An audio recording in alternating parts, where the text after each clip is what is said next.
આપ જોઈ રહ્યા છો સ્પાર્ક ટુડે ન્યૂઝ. સમાચાર કચ્છથી મળી રહ્યા છે. માંડવીના કોડાઈ ગામે જ રેતી ચોરી પકડાઈ છે. લાંબા સમયથી જ થતી ખનીજ ચોરી પર આખરે રેડ કરાઈ છે. ત્યારે વહેલી સવારે જ ભુજ ખાણ ખનીજ વિભાગની ટીમે રેતી ચોરી પકડી પાડી છે. રેતી ચોરીમાં જ વપરાતા ડમ્પર અને લોડર મશીન સીઝ કરાયા છે. ખનીજ વિભાગે સીઝ કરાયેલા મશીનને કોડાયા પોલીસ સ્ટેશનના હવાલે કર્યા છે. કચ્છમાં લાંબા સમયથી ચાલતા રેતી ચોરી પણ ખાણ ખનીજ ત્રાટક્યા હતા અને ખનીજ ચોરોમાં ફફડાટ પણ ફેલાઈ જવા પામ્યો છે. ભૂ શાસ્ત્રીય દેવેન્દ્રસિંહ બારિયાને મળેલી બાતમીના આધારે જ રેડ કરવામાં આવી હતી. હજુ પણ કચ્છમાં મોટી સંખ્યામાં થતી ખનીજ ચોરી પણ કોણ કરશે રેડ તે હવે ચર્ચાનો વિષય છે.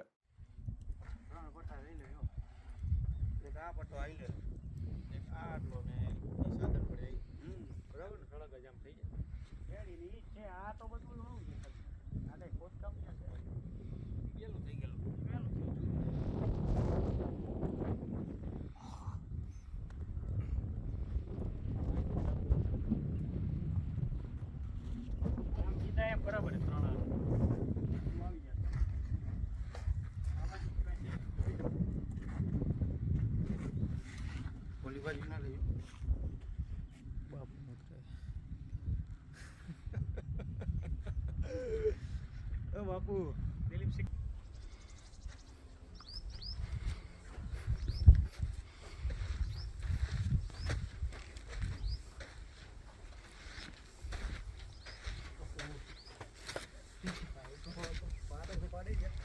નીચે આવે એમાં તો નીચે આવ્યો તો પછી ઉભો થઈને ના જાય.